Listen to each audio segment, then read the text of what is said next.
이걸 어제 배웠습니다.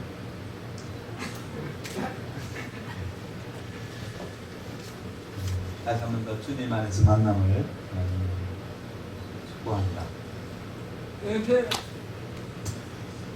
제가 짧은 인생이지만 인생을 살아오면서 제 머리를 떠나지 않는 문구 하나가 있습니다. 영혼과의 대화자는 고독한 법이다. 영혼과의 대화자는 고독한 법이다. 하나님을 따라 사는 삶도 고독한데 아무도 이해해 주지 않는 이 세상에 오셔서 살아가셨던 예수님, 그 생애가 얼마나 외로웠겠어요. 성경에 보면 예수님은 길 위에 사셨습니다. 길, the way. 길 위에서 사시다가 나무 위에서 돌아가셨습니다. 왜 길 위에서 사셨을까요? 예수님은 사람을 만나기 위하여 길 위에 다니셨습니다. 사람을 만나서 하나님의 사랑을 베풀어 주시고 한 영혼을 구하기 위해서, 아니 한 영혼을 구하기 위해서 예수님은 길을 다니셨습니다. 오늘도 주님은 길을 가십니다. 예루살렘으로 올라가는 길입니다.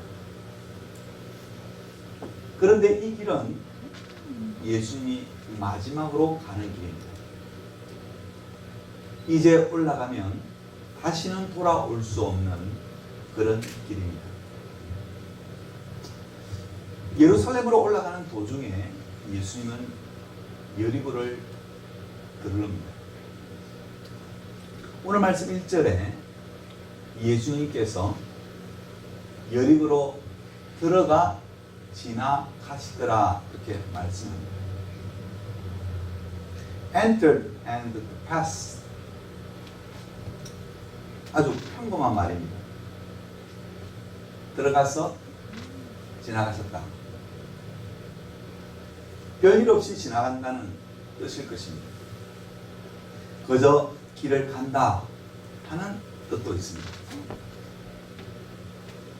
그러나 예수님께서 여리고로 들어가 pass, 지나가신다 라는 말은 그렇게 간단한 말이 아닙니다.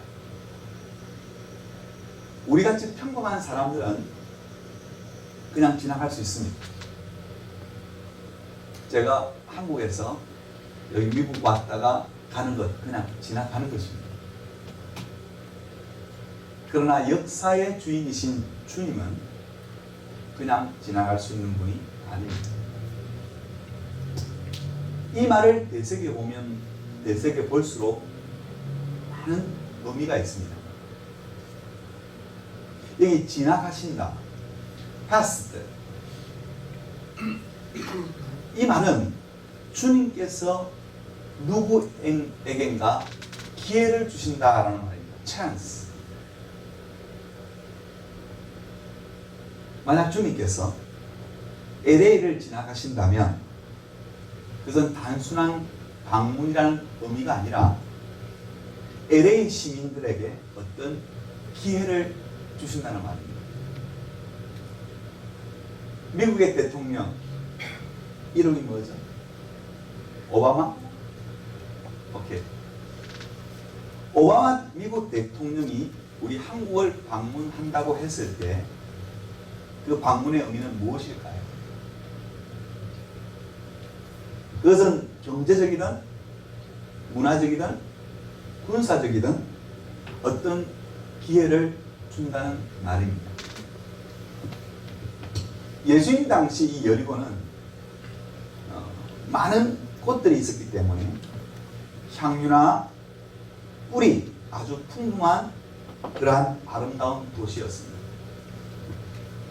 그래서 사람들은 이 여리고를 일컬어 하나님의 낙원, Paradise of God 여리고이라고 그렇게 불렀습니다. 당시 여리고는 무화과 나무 열매와 그리고 장미 그리고 향유 등을 로마나 또 다른 나라에 수출을 했습니다. 그리고 이 여리고는 이 LA 근교에 있는 휴양 도시와 같은 위치가 있는 그런 휴양 도시입니다. 이렇게 아름답고 풍족한 이 도시에 성전에서 일하는 제사장들과 서기관들과 레위인들이 함께 그곳에 살고 있었습니다. 여러분 성경에 보면 선한 사마리아 비유 아시죠? 오케이? 거기에 보면 제사장과 레위인들이 성전에서 일을 마치고 여리고로 내려가는 그 길에 강도 만난 사람을 보지만 그냥 지나가 버립니다. 이렇게 이 여리고에는 그 제사장들과 성전에서 종사하는 사람들이 살고 있었던 곳입니다. 이러한 그 사람들이 모여있는 곳에 예수님이 오신 것입니다. 여러분 놀라운 일이 아닙니까? 여리고는 성전에서 일하는 사람들이 사는 곳이고 제사장들이 사는 곳이고 서기관들과 성전의 봉사자들이 사는 곳입니다. 이 사람들에게 주님은 너무너무 귀한 존재입니다. 그런데 누군가 자기 집에 그 예수님을 모실 만한데도 한 사람도 그 예수님을 모시지 않았습니다.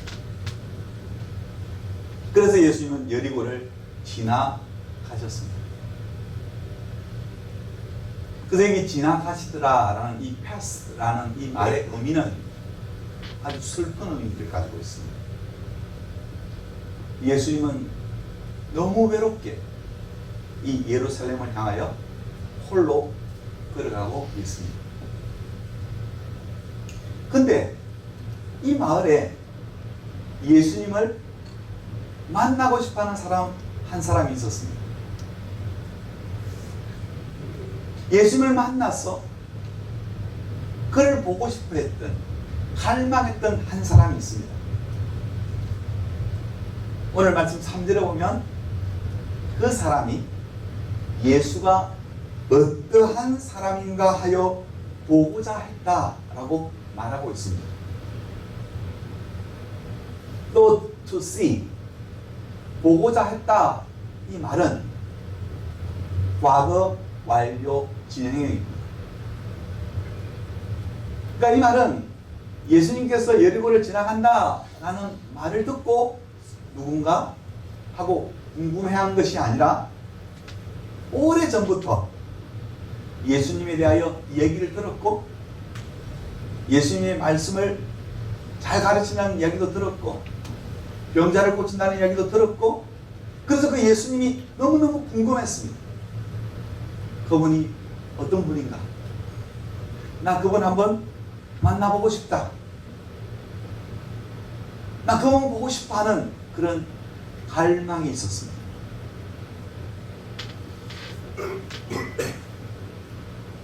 그런데 그 예수님이 자기가 살고 있는 그 마을을 지나가고 있다는 사실입니다.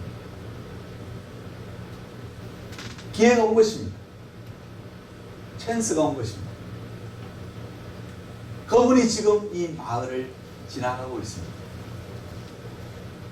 그런데 오늘 말씀을 가만히 보면 예수님을 보고 싶어 했지만 이 사람은 주저했습니다. 좀 망설인 흔적이 있습니다. 오늘 말씀 4절에 보면 늦게야 뒤늦게야 다름질해서 앞질러 갔다라고 말합니다. 이 사람은 분명 예수님을 보고 싶었지만 뭔가 주저한 모습이 보입니다. 머뭇거리다가 늦게야 결심을 하고 그 예수님을 보고 싶어 달려갔지만 예수님을 볼 수가 없었습니다. 오늘 성경은 그 이유를 두 가지를 말하죠. 키가 작았다, 그리고 사람들이 많았다. 그러나 그것은 그렇게 중요한 이유가 아닙니다. 더 중요한 것은 이 사람은 예수님을 보고 싶었지만 내가 과연 그분 앞에 설 수 있을까? 내가 과연 그분을 만날 수 있을까?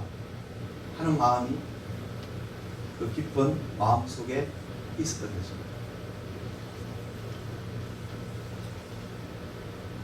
여러분, 왜 이 사람이 그토록 보고 싶었던 분을 만나기를 주저했을까? 왜 머뭇머뭇했을까? 여러분, 그렇잖아요. 그렇게 갈망했다면, 그렇게 보고 싶어 했다면 달려가서 만나야 되는데 왜 머뭇거리며 망설였을까요? 유세비우스의 그 역사 기록에 의하면 유대 나라에는 세관이 이미그레이션 세관이 크게 세 곳에 있습니다. 하나는 가이샤라, 두 번째는 가버나움, 세 번째는 여리고. 그 중에 이 여리고는 가장 큰 세관이 있습니다. 오늘 예수님을 만나려고 한 그 사람은 그 세관의 세관장입니다. 사회의 지위도 있고 부도 누리고 있는 사람입니다. 여러분, 세관장이 어떤 권력을 갖고 있는 걸 아시죠? 수출하거나 수입하는 모든 물건을 통관하는 일을 책임지는 책임자입니다. 그래서 옛날에는 어떤 사람이 미우면 도장을 안 찍어줬습니다. 딸기를 수출해야 되는데 도장을 안 찍어주면 어떻게 될까요? 그 딸기는 썩어버립니다. 외국에서 들어오는 음식물을 도장 안 찍어주면 어떻게 될까요? 그것도 썩어버립니다. 도장을 갖고 있으니 얼마나 많은 사람들에게 눈물을 흘리게 했을까? 지금 당장 열매가 나가야 되는데 도장을 찍어주지 않으니까 그 사람들의 마음이 어떻겠습니까? 돈을 주어야 도장을 찍어주는 일이 비일비재했습니다. 지금은 그렇지 않지만 옛날에는 이렇게 해서 그 세관장은 많은 부를 두둑히 채웠습니다. 그런데 그처럼 큰 건설을 가지고 그런 물질을 많이 가졌던 그 사람, 사람들에게 못된 짓 많이 하고 많은 사람을 울렸던 그 사람이 예수님을 보고 싶어 했다는 것입니다. 보고 싶으면서도 망설이고 주저하고 있습니다. 왜 그럴까요? 저는 그 모습을 보면서 이런 복음성가의 가사가 기억났습니다. 나 같은 죄인도 용서받을 수 있다. 나 같은 죄인도 용서를 받을 수 있다. 아마 이 사람은 예수님을 그리워하면서도 나 같은 죄인도 당신을 만날 수 있습니까? 라는 생각을 했다는 것입니다. 여러분, 오늘 성경에 보면 삭개오가 키가 작다고 합니다. 몸집은 어땠을까요? 세관장이니까 아이는 아닐 거예요. 아주 큰 어른일 거예요. 그러면 그런 세간장이 나무 위에 올라가면 그 나뭇잎들이 그 사람을 가려줄 수 있었을까요? 숨겨줄 수 있었을까요? 어떻게 생각하세요? 나뭇잎으로 자기를 감출 수가 없었습니다. 오늘 여기 돌 무화과 나무에 올라갔다라는 이 얘기는 굉장한 뜻이 있습니다. 오늘 이 사람이 밑에서 볼 때 보였을까요? 안 보였을까요? 보였겠죠? 이렇게 보면 이 사람은 그 돌 무화과 나무 위에 올라갔다는 것은 자기를 오픈한 것입니다. 자기를 개방한 것입니다. 사실은 다른 사람 몰래 올라가려고 했는지도 모르지만 그러나 나무 위에 올라갔다는 것은 자기를 오픈한 것입니다. 먼저 예수님에게 자기를 오픈했습니다. 나 이런 사람인데 당신 좀 만나고 싶습니다. 나 이런 사람입니다 라고 자기를 개방한 것입니다. 또 다른 면에서 보면 사람들 향하여 여러분의 물건을 토색하고 도적질한 사람 여기 있습니다 라고 자기를 오픈한 것입니다. 우리는 이것을 가지고 전문적인 말로 자기를 개방한다 그렇게 말을 합니다. 물론 삭개오는 무의식적으로 행동한 것이지만 예수님을 향하여도 그리고 사람을 향하여도 자기를 오픈한 것입니다. 사랑하는 여러분, 예수님은 아무 사람의 마음에 들어가지 않습니다. 자기의 마음을 열고 오픈하는 그 사람의 마음에 주님은 들어가십니다. 그래서 이런 말이 있습니다. 마음의 뿌리는 문 밖에 있는 것이 아니라 문 안에 있다. 마음의 문고리는 밖에 있는 것이 아니라 내 안에 있다. 그래서 내가 마음의 문을 열 때에 그분은 들어오시고 내가 열지 않으면 그분은 들어오지 않습니다. 예루살렘에 그렇게 많은 사람이 있었지만 성전에 봉사하는 제사장들, 서기관들도 있었고 레위인들도 있었지만 그들은 자기를 오픈하지 않으니까 문을 꼭꼭 걸어 잠그고 있으니까 예수님이 그 마음에 들어갈 수 없었던 것입니다. 그런데 오늘 이 사람이 마음을 오픈했을 때 예수님은 그 안에 들어가게 된 것입니다. 여러분, 예수님이 그분 안에 들어갔다는 것을 어떻게 알 수 있을까요? 그 증거가 뭘까요?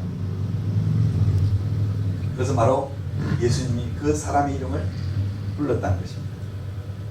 삭개오야, 삭개오야 내려오라. 여러분, 예수님이 이 사람을 향하여 세간장아 그렇게 부르지 않았습니다.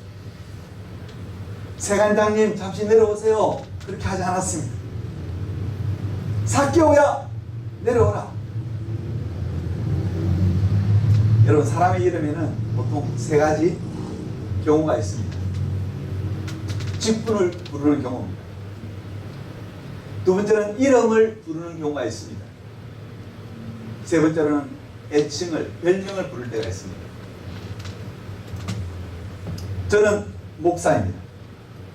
그래서 다른 사람들이 저를 보고 목사님, 목사님 그렇게 부릅니다.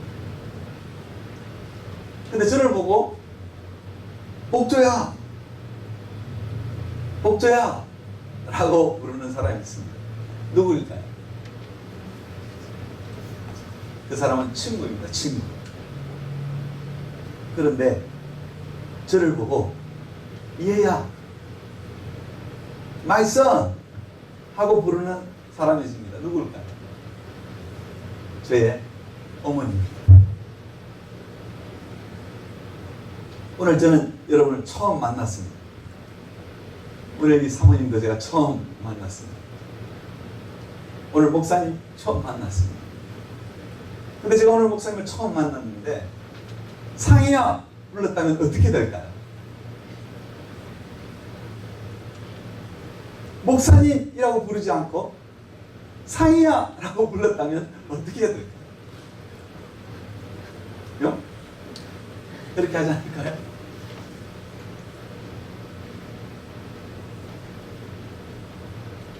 여러분, 예수님이 삭개오를 보면서 그 사람을 보면서 이름을 불렀다는 것은 뭘 말할까요? 예수님은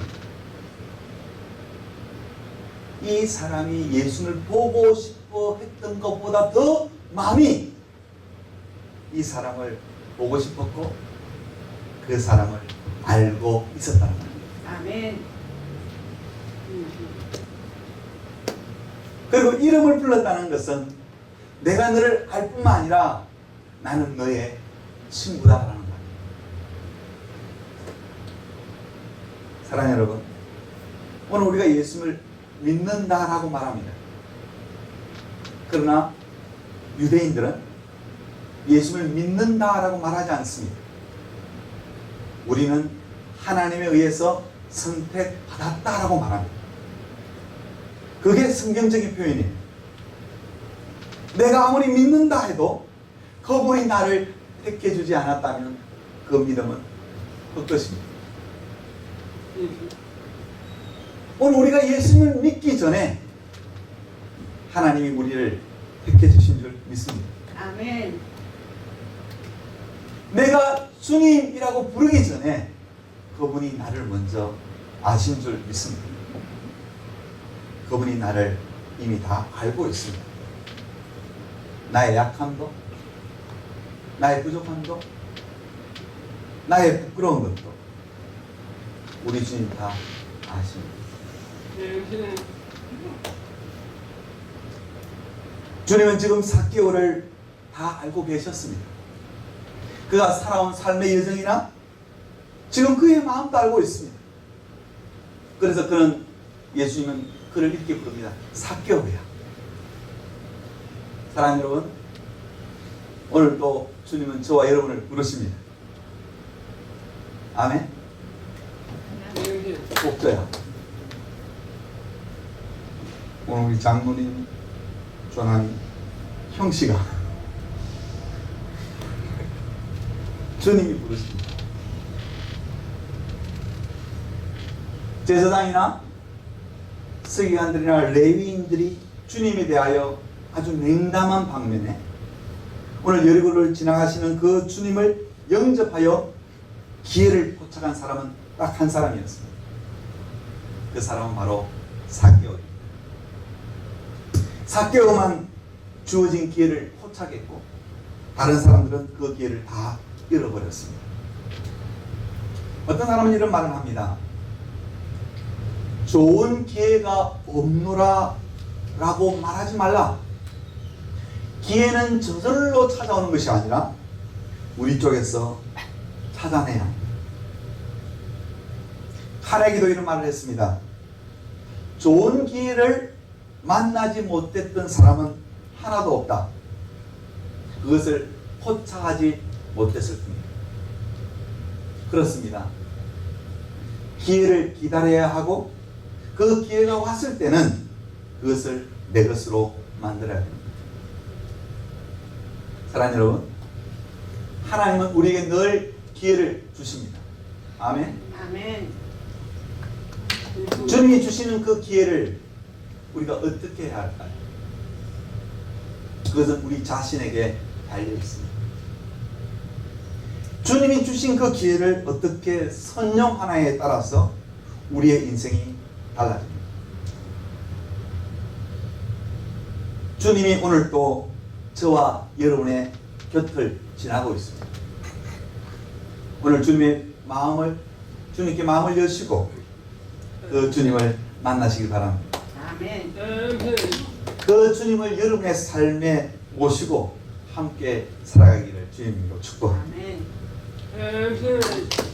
그런데 사람들은 주님이 그 집에 들어가는 것 다 못마땅했습니다. 그래서 오늘 말씀 7절에 보면 이렇게 말합니다. 저가 죄인의 집에 들어간다. 여러분, 죄인이 누굴까요? 이때 당시 죄인은 세리, 몸을 파는 여인들, 창녀들, 그리고 강도들, 이런 사람들이 죄인이었어요. 그렇다면 주님이 그 집에 들어가면 유익될 것이 하나도 없습니다. 다시 말하면 예수님이 그 삭개오의 집에 들어가면 그 여리고성에 사는 모든 사람을 다 잃어버리는 거예요. 제가 만약 전도한다고 아주 별로 좋지 않은 그런 곳에 가서 제가 막 복음을 전하면 그 집에 들어간다면 나를 어떻게 생각할까요?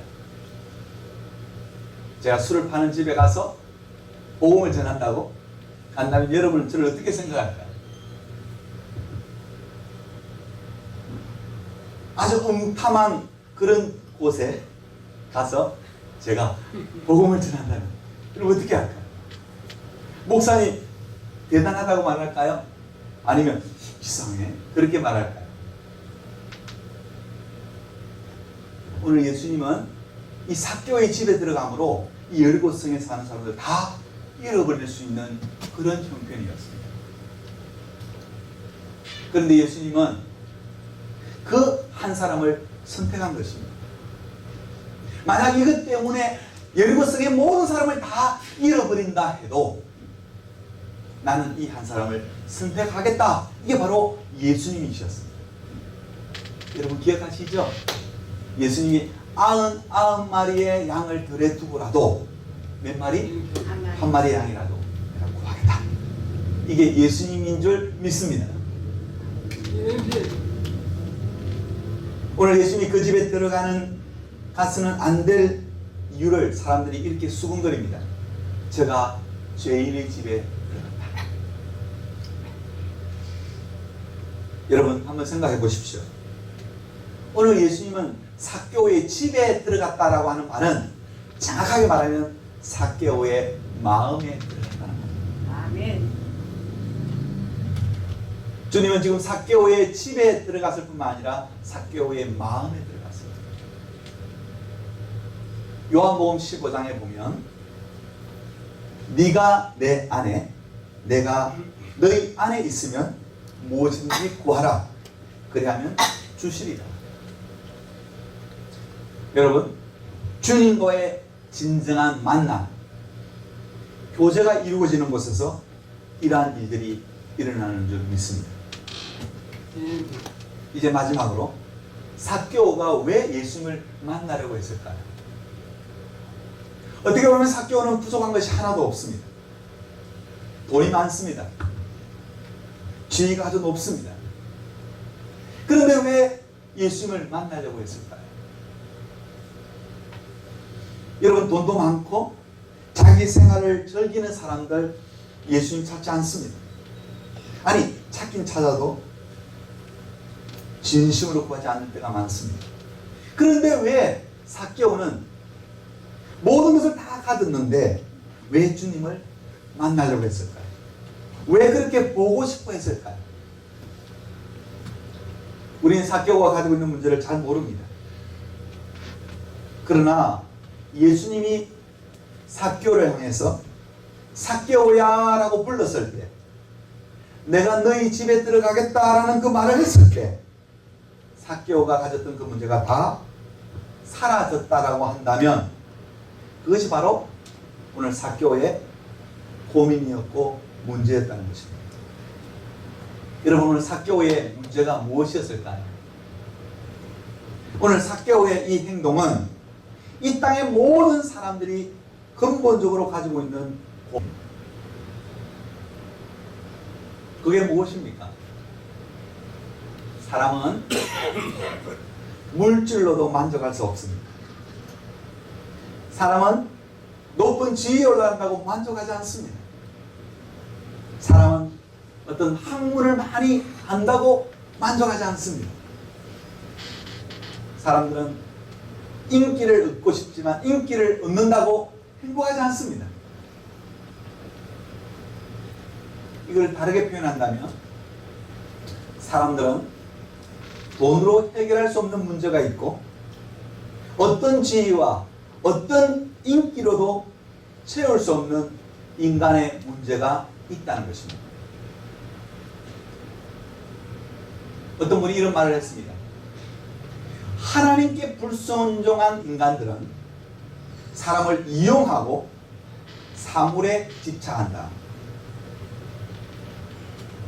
하나님에게서 떠나면 사람들을 자기 목적을 위해서 이용만 한다는 겁니다. 관계를 맺기보다 거래만 합니다. 주고 받고 주고 받고 거래만 합니다. 그리고 물질에 집착합니다. 여러분 신앙도 마찬가지입니다. 하나님에게서 떠나면 하나님을 이용합니다. 하나님을 내 목적을 이루기 위한 도구로 쓴다는 사실입니다. 그리고 사물에 집착합니다. 복 주세요. 충분히 채워주세요. 그게 우리 인간입니다.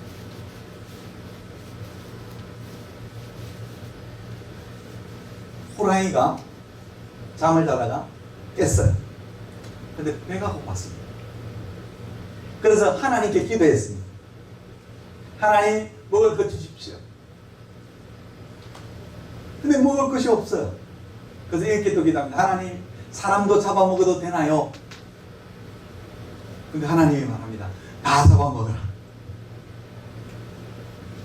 그런데 하나님이 말합니다. 단 예수 믿는 사람은 잡아먹으면 안 돼.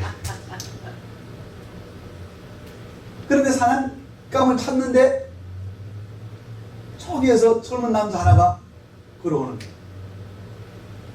먹을 것이 생긴 것입니다. 그런데 이 젊은이가 찬송하며 오는 거예요. 재수가 없는 거예요. 모처럼 먹잇감이 생겼는데 예수 믿는 사람이었어요. 그런데 이 젊은이가 호랑이를 보면서 하고 기절을 해버린 거예요. 그래서 호랑이가 잡아먹어버렸어요. 하나님이 호랑이에게 물었어요. 왜 잡아먹었냐? 예수 믿는 사람은 잡아먹지 말라고 했지 않냐? 그러니까 이 호랑이가 이렇게 말을 해요. 이 젊은이가 나를 보고 기절했는데 가서 가만히 들여다 보니까 입술에는 찬양이 있는데 몸에는 예수 믿는 냄새가 없는 거예요. 입술을 그래서 남겨놓고 다 잡아먹었대.